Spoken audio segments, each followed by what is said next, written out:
Chapter 12. The in oh yeah, in the belly of the beasts. Men never do evil so completely and cheerfully as when they do it from religious conviction, saith Blaise Pascal. Once abolish the God, and the government becomes the God. G.K. Chesterton. As Mac made his way down the trail toward the lake, he suddenly realized that something was missing. His constant companion, the great sadness, was gone. It was as if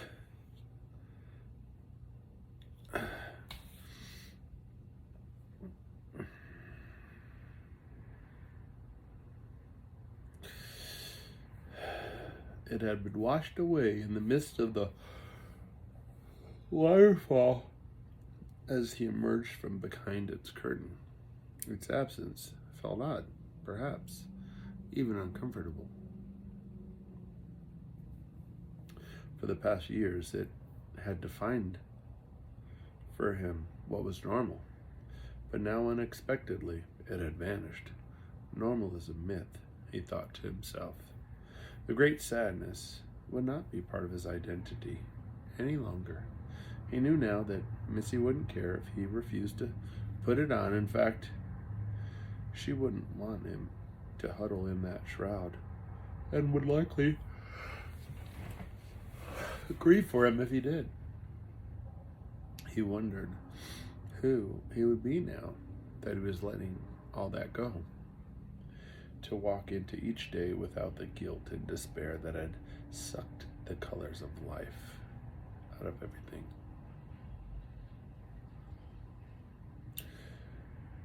As he entered the clearing, he saw Jesus, still waiting, still skipping stones.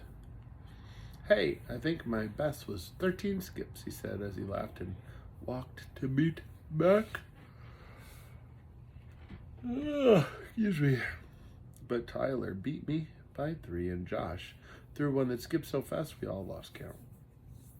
As they hugged, Jesus added, "You have special kids, Mac. You and Nan have loved them very well.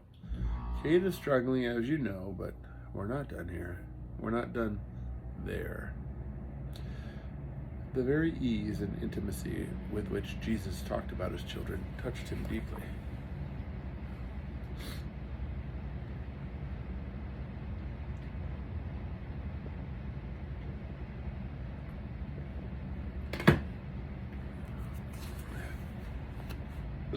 Excuse me.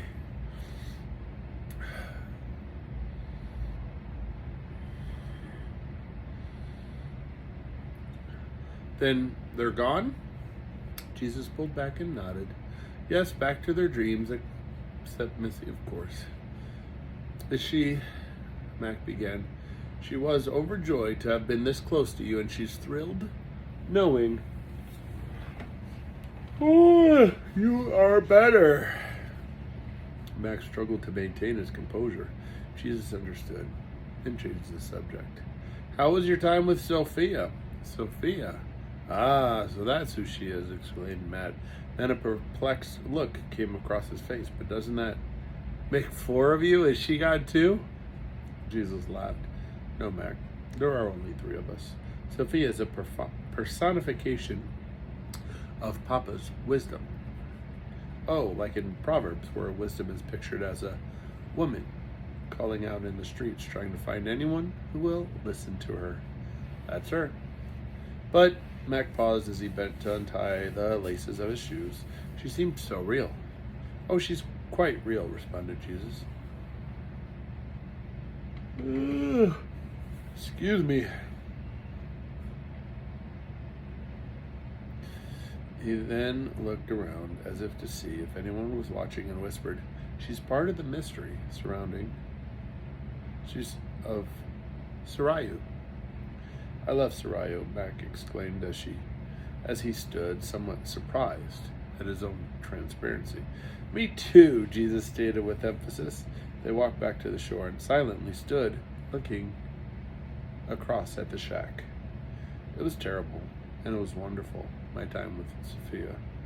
Mac finally answered the question that Jesus had asked earlier. He suddenly realized the sun was still high in the sky. "Exactly how long have I been gone?" "It's been less than 15 minutes, so not long," Jesus replied. At Mac's look of bewilderment, he added, "Time with Sophia is not normal time." "Huh," grunted Mac. "I doubt if anything is, with her, normal. I doubt if anything with her is normal. Actually," Jesus started to speak, but paused to throw one last skipping stone. Because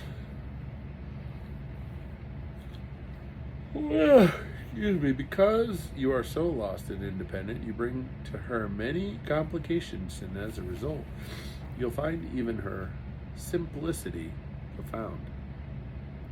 So I'm complex and she's simple. Whew. My world is upside down." Mac had already sat down on a log and was taking off his shoes and socks for the walk back. "Can you tell me this? Here it is, the middle of the day, and my children were here in their dreams. How does that work? Or is any of this real, or am I just dreaming too?" "Kid," Jesus laughed. "As far as how all this works, don't ask, Mac. It's a little heady. Something to do with time-dimensional coupling. More of Sarayu stuff. Time, as you know it, presents no boundaries to the one who created it. You can ask her if you like." "Nah, I think I'll wait on that one. I was just curious," he chuckled. "But as for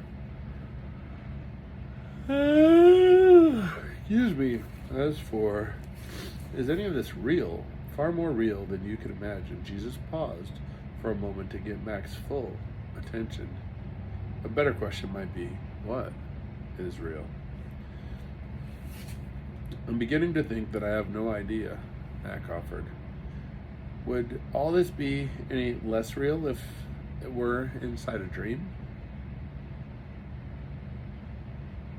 "I think I'd be disappointed." "Why?" "Mac, there's far more going on here than you have the ability to perceive. Let me assure you, all of this is very much real, far more real than life as you've known it." Mac hesitated, but then decided to take the risk and ask, "There's one thing still bothering me about Missy." Jesus walked over and sat next to him on the log. Mac leaned over, put his elbows on his knees.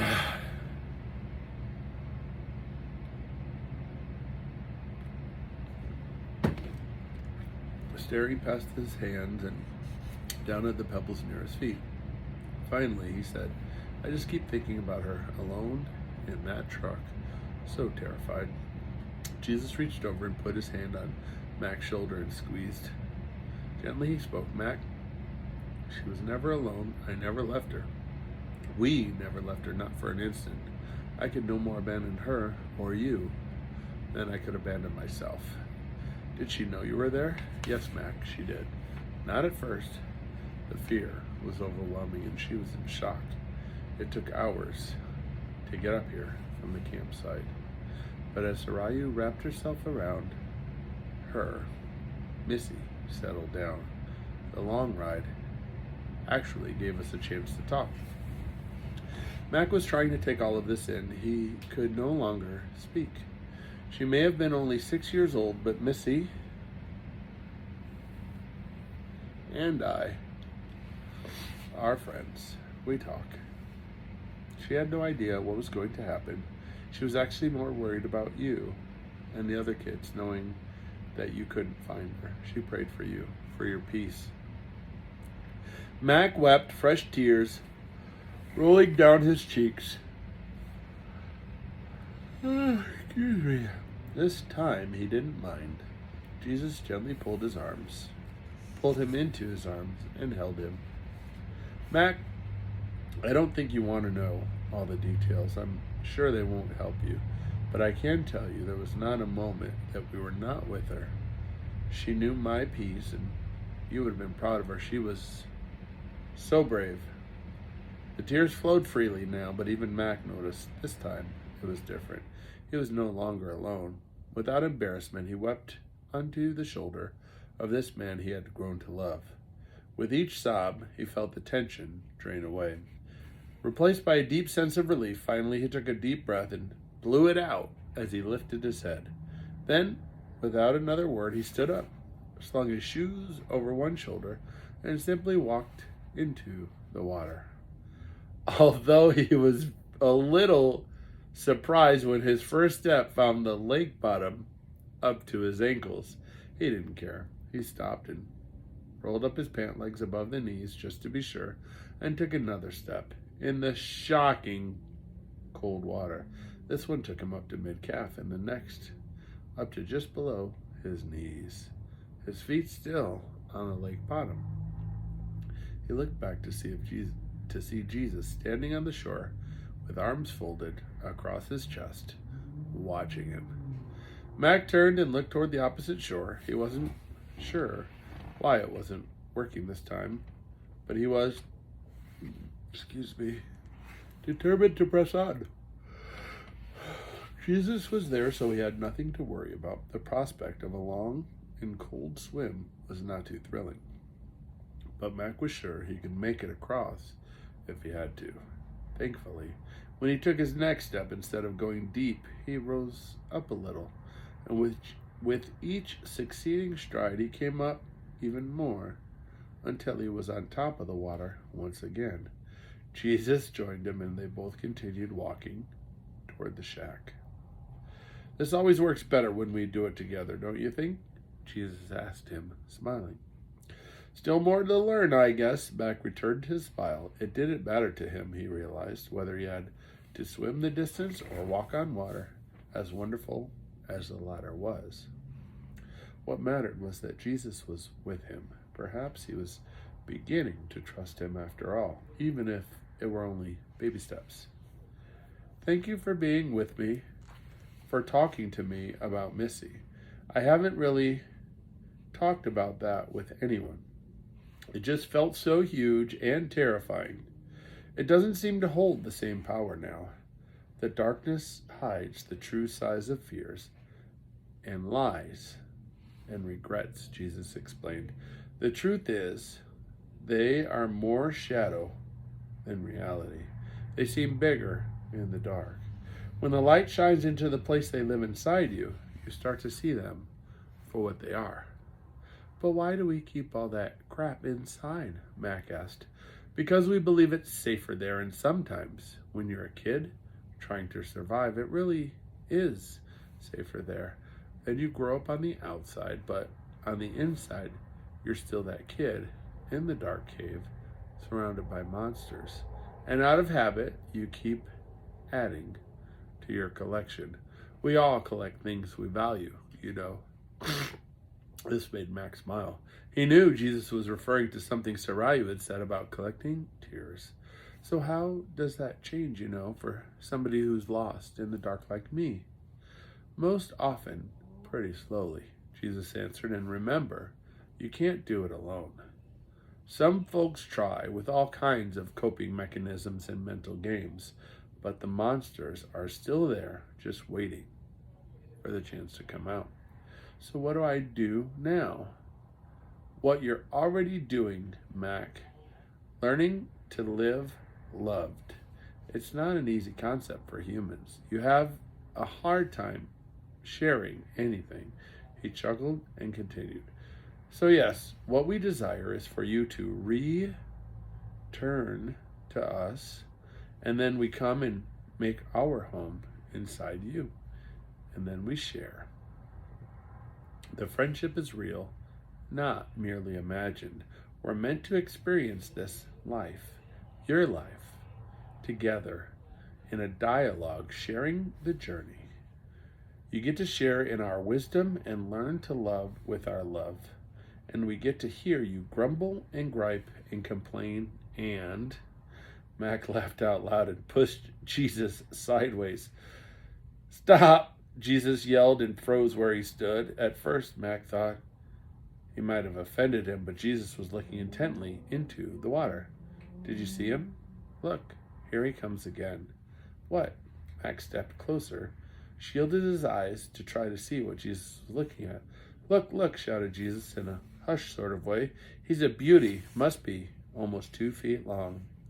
And then Mac saw him, a huge lake trout gliding by only a foot or two, gliding by only a foot or two beneath the surface, seemingly oblivious to the commotion he was causing above him. I've been trying to catch him for weeks, and here he comes. Just to bait me, he laughed. Mac watched, amazed, as Jesus started to dodge this way and that, trying to keep up with the fish, and finally gave up. He looked at Mac, excited as a little kid. Isn't he great? I'll probably never catch him. Mac was bewildered by the whole scene. Jesus, why don't you just command him to, I don't know, jump into your boat or bite your hook? Aren't you the Lord of creation? Sure, said Jesus, leaning down and running his hand over the water. But what would be the fun in that, eh? He looked up and grinned. Mac didn't know whether to laugh or cry. He realized how much he had come to love this man who was also God. Jesus stood back up, and together they continued their meandering toward the dock. Mac ventured another question. Can I ask, why didn't you tell me about Missy earlier, like last night or a year ago? Don't think we didn't try. Have you noticed that in your pain, you assume the worst of me? I've been talking to you for a long time, but today was the first time you could hear it. And all those other times weren't a waste either. Like little cracks in a wall, one at a time, but woven together. They prepared you for today. You have to take the time to prepare the soil if you want to embrace the seed. I'm not sure why we resist you so much, Mac mused. It seems kind of stupid now. It's all part of the timing of grace, Mac, Jesus continued. If the universe contained only one human being, timing would be rather simple. But just add one more and, well, you know the story. Each choice ripples out through time and relationships, bounces off their choices, and out of what seems to be a huge mess, Papa weaves a magnificent tapestry. Only Papa can work all this out, and she does it with grace. So I guess all I can do is follow her, Matt concluded. Yep, that's the point. Now you're beginning to understand what it means to be truly human. They reached the edge of the dock, and Jesus leaped up onto it, turning to help Mac. Together, they sat down at its end, dangled their bare feet in the water, watching the mesmerizing effects of the wind on the surface of the lake. Mac was the first to break the silence. Was I seeing heaven when I was seeing Missy? It looked a lot like here. Well, Mac, our final destiny is not the picture of heaven that you have stuck in your head. You know, the image of the pearly gates, the streets of gold. Instead, it's a new cleansing of this universe. So it will indeed look a lot like here. And that's with the pearly gates and gold stuff? That stuff, my brother. Jesus began lying back on his dock, closing his eyes against the warmth and brightness of the day, is a picture of me and the woman I'm in love with. It is a picture of my bride, the church, individuals who together form a spiritual city with a living river flowing through the middle. Excuse me. and on both shores, trees growing with fruit that will heal the hurt and sorrows of the nations. And this city is always open. Each gate into it is made of a single pearl. He opened one eye and looked at Mac. That would be me. He saw Mac's question and explained. Pearls, Mac, the only precious stone made by pain, suffering, and finally death. I get it. You are the way in, but Mac paused, searching for the right words. You're talking about the church as this woman you're in love with. I'm pretty sure I haven't met her. He turned away slightly. She's not the place I go on Sundays, Mac said more to himself, unsure if that was safe to say out loud. Mac, that's because you're only seeing the institution, a man-made system. That's not what I came to build. What I see are people and their lives. A living, breathing community of all those who love me, not buildings and programs. Mac was a bit taken back to hear Jesus talking about church this way. But then again, it didn't really surprise him. It was a relief. So how do I become part of that church, he asked, that this woman you seem to be so gaga over?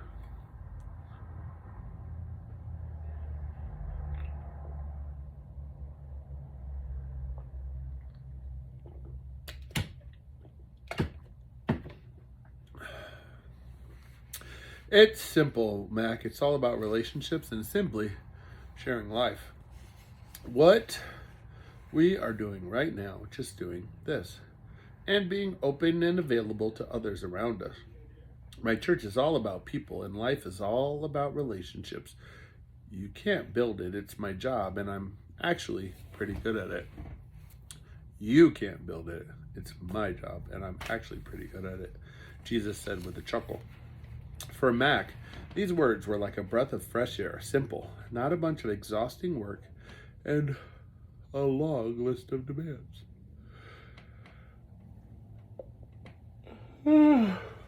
And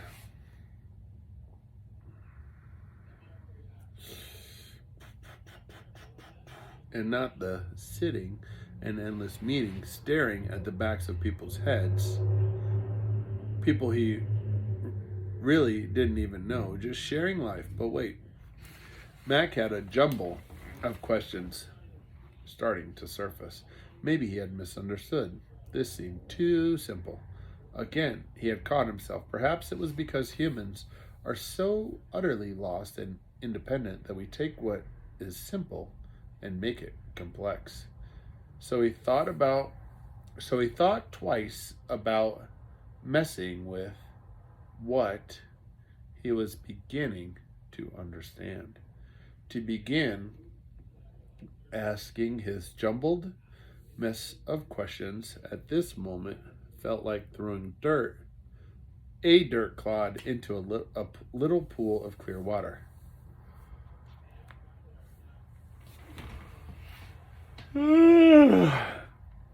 Never mind, was all he said. Mac, you don't need to have it all figured out. Just be with me. After a moment, he decided to join Jesus, and he lay on his back next to him, shielding his eyes from the sun in order to watch the clouds sweeping away the early afternoon. Well, to be honest, he admitted, I'm not too disappointed that the street of gold thing isn't the big prize. It always sounded a little boring to me and not nearly as wonderful as being out here with you. Near quiet descended as Mac took in the moment. He could hear the hush of wind caressing trees and the laughter of the nearby creek as it spills its way into the lake. The day was majestic and the take your breath away surroundings incredible. I really do want to understand. I mean, I find the way you are so different from all the well-intentioned religious stuff I'm familiar with. As well-intentioned as it might be, you know that religious machinery can chew up people, Jesus said with a bite of his own. An awful lot of what is done in my name has nothing to do with me, and is often, even if unintentional, very contrary to my purposes. You're not too fond of religion and institutions, Max said, not sure if he was asking a question or making an observation. I don't create institutions, never have, never will. What about the institution of marriage? Marriage is not an institution, it's a relationship. Jesus paused, his voice steady and patient. Like I said, I don't create institutions. That's an occupation for those who want to play God. So no, I'm not too big on religion, Jesus said a little sarcastically, and I'm not very fond of politics or economics either. Jesus' visage darkened noticeably. And why should I be? They are the man-created trinity of terrors that ravages the earth and deceives those I care about. What mental turmoil and anxiety does any human face that is not related to one of those three? Politics, economics, and institutions? Oh, religion, politics, and economics. When mental turmoil and anxiety does any human face that is not related to one of those three? Mac hesitated. He wasn't sure what to say. This all felt a little over his head. Noticing that Mac's eyes were glazing over, Jesus downshifted. Put simply, these terrors are tools that many use to prop up their illusions of security and control. People are afraid of uncertainty, afraid of the future. These institutions, these structures and ideologies are all a vain effort to create some sense of certainty and security where there isn't any. It's all false. Systems cannot provide you security. Only I can. Whoa, is all Mac could think. The landscape of how he, and just about everyone he knew, had sought to manage and navigate their lives was being reduced to little more than rubble. So, Mac was still processing and not really coming up with much. So, he turned it back into a question. I don't have an agenda here, Mac. Just the opposite, Jesus interjected. I came to give you, life to the fullest. My life. Mac was still straining to understand the simplicity and purity of enjoying a growing friendship. Got it. If you try to live this without me, without the ongoing dialogue of us sharing this journey together, it can be like trying to walk on the water by yourself. You can't. And when you try, however well intentioned, you're going to sink.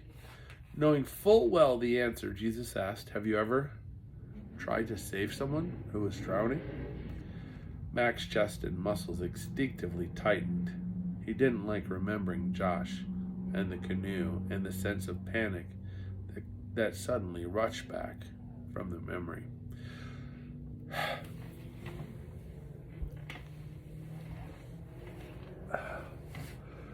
It's extremely hard to rescue someone unless they are willing to trust you.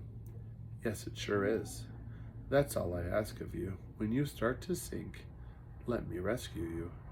It seemed like a simple request, but Mac was used to being the lifeguard, not the one drowning.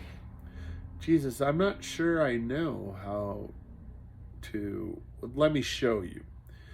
Just keep giving me the little bit you have, and together we'll watch it grow.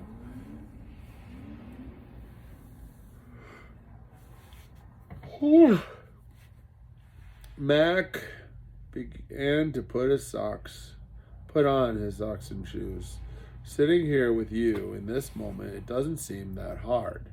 But when I think about my regular life back home, I don't know how to keep it as simple as you're suggesting. I'm stuck in that same grasp for control everyone else is. Politics, economics, social systems, bills, family, commitments. It can all be a bit overwhelming. I don't know how to change it all. No one is asking you to, Jesus said tenderly. That is Sarayu's task, and she knows how to do it without brutalizing anyone.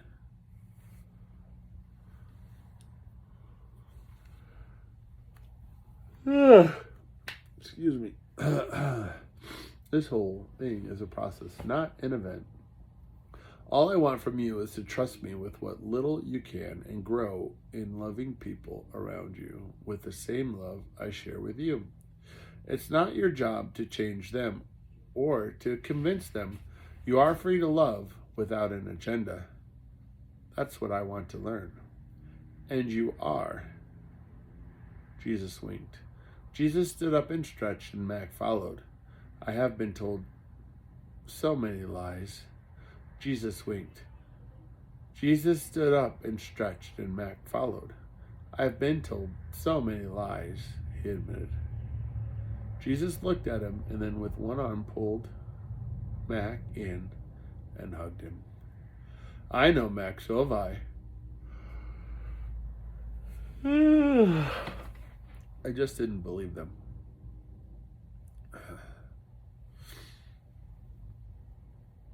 Oh, yeah.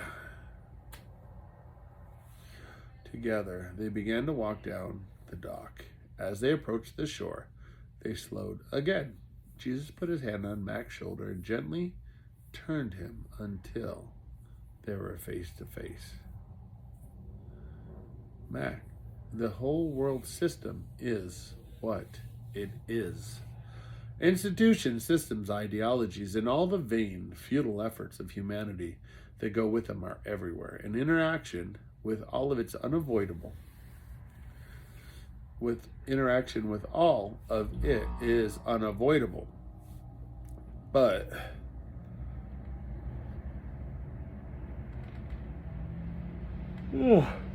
excuse me. But I can give you freedom to overcome any system of power in which you find yourself. Be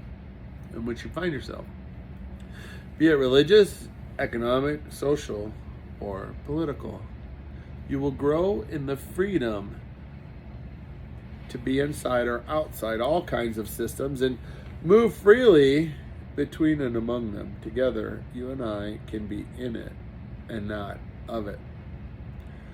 But so many of the people I care about seem to be both in it and of it. Mac was thinking of his friends, church people who had expressed love to him and his family. He knew they loved Jesus, but were also sold out to religious activity and patriotism. Mac, I love them, and you wrongly judge many of them. For those who are both in it and of it, we must find ways to love and serve them, don't you think?